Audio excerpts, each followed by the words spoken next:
levantado muchas cejas lo que dio a conocer Jesús Ramírez Cuevas, el director de comunicación social, el vocero del presidente Andrés Manuel López Obrador, en torno al que fuera el secretario particular de Enrique Peña Nieto, que cobraba moches. Le llamaban el Mr. 30%. Ojo con esto. Erwin Lino Zárate, secretario particular de Enrique Peña Nieto, se ganó el mote de Mr. 30% y no por nada le llamaban así. Jesús Ramírez Cuevas, vocero de la Presidencia de la República, reveló que el exfuncionario se aprovechó de su cargo para cobrar moches con esa cantidad a quien quisiera tener una cita con el expresidente. Vamos del diezmo al 30%. De hecho, al anterior secretario particular de Peña Nieto le llamaban el Mr. 30%. Nada de 10. A mí me das el 30 y te abro la puerta y puedes hablar con el presidente, y de los negocios que se aprueben me toca el 30. Así era, dijo al participar ayer en el inicio del ciclo de conferencias hacia dónde va la cuarta transformación organizada por estudiantes de la Universidad Autónoma Metropolitana Unidad Xochimilco. Por cierto, creo que tenemos parte de la participación de Jesús Ramírez Cuevas y lo vamos a escuchar aquí, lo vamos a ver y escuchar aquí en Sin Censura. También con mucho gusto su participación. Bueno, ¿qué tal?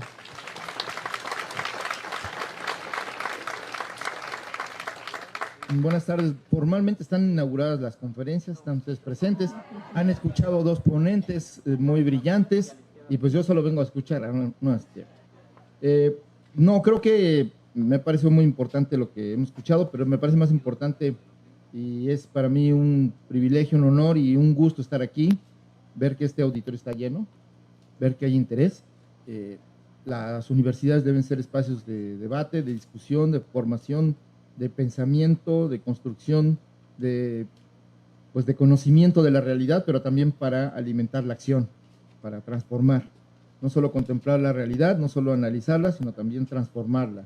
Y en estos años de cuarta transformación, pues aún estamos esperando que las universidades asuman el reto de la transformación del país, como sujetos, como comunidad universitaria.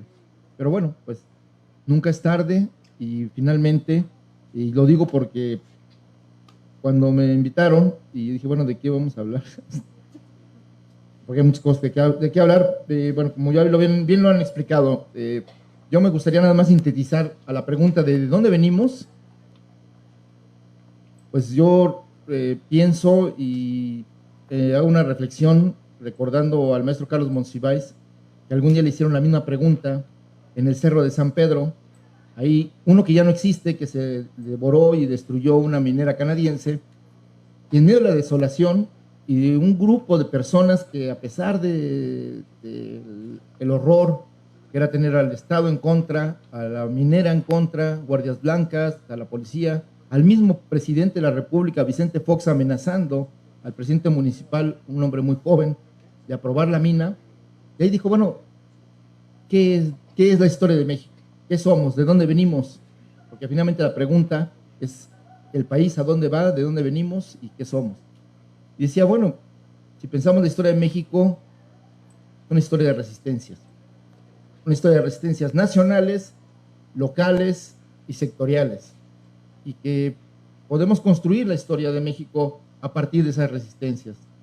La cuarta transformación es parte de esa lucha. En el gobierno hoy estamos luchando, enfrentando los poderes que se resisten a cambiar, que se habían apoderado del presupuesto público, se habían apoderado de las instituciones, se habían apoderado de la riqueza nacional en gran medida y que habían excluido a la mayoría de la población.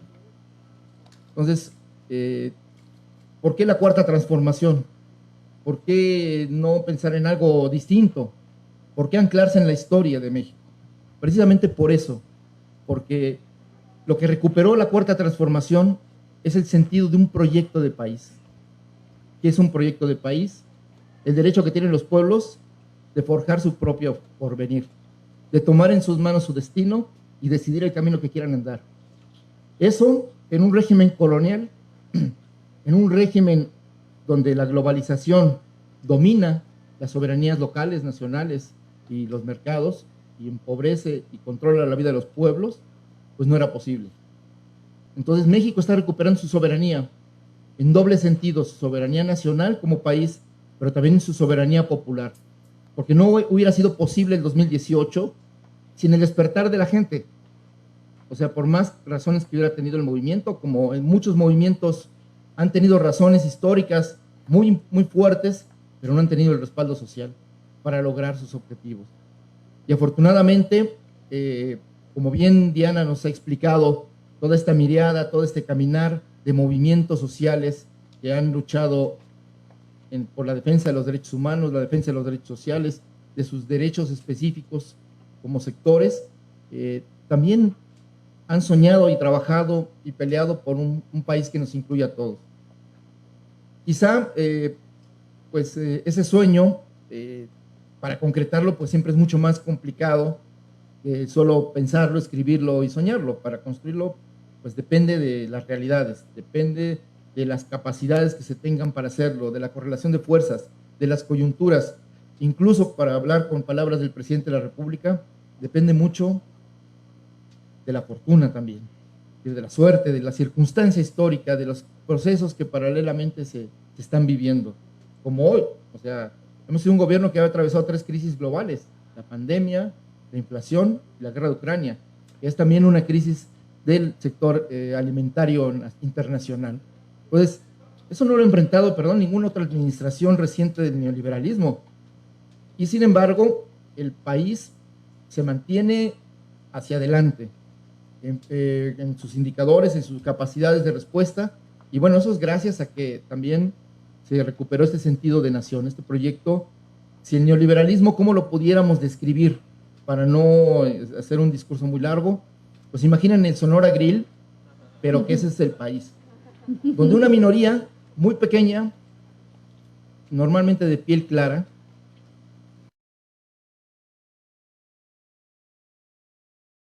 de todo tipo de servicios, y una mayoría al que le toca las obras, las migajas, lo que queda, muchas veces nada. Entonces, esa circunstancia, ese horizonte del neoliberalismo, que concentró la riqueza en el 1% de la población del mundo, para empobrecer al 99%, incluidos muchos empresarios, comerciantes, productores.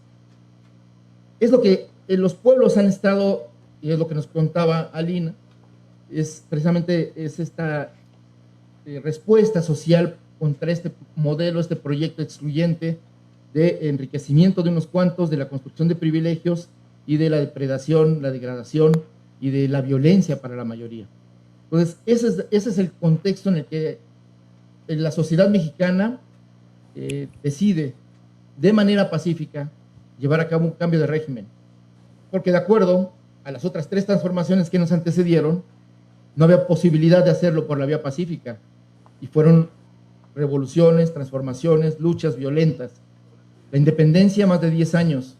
Y en ese contexto, reforma, pues, que escucha, en ese contexto que plantea Jesús Ramírez Cuevas, quien le entra a este ciclo de conferencias en el que también participó nuestra querida Alina Duarte, es que habla del Mr. 30%, Erwin Lino Zárate, el secretario particular de Enrique Peña Nieto, que pedía el 30% de moches de los negocios que se hicieran con el presidente, porque él decía: te abro la puerta y puedes hablar con el presidente, y de los negocios que se aprueben me toca el 30%. Dijo en este contexto Jesús Ramírez Cuevas que esos que ahora se oponen al cambio, que han representado precisamente a esos gobiernos corruptos, no tienen cara, porque sus riquezas las han obtenido de esquilmar el presupuesto público, y se puede probar, dijo Jesús Ramírez Cuevas. Como usted escuchaba, hizo referencia al tema de los restaurantes Sonora Grill. Habló de esta discriminación de una minoría de piel blanca que tiene acceso a todos los servicios, mientras que el resto de los comensales se quedan con las migajas.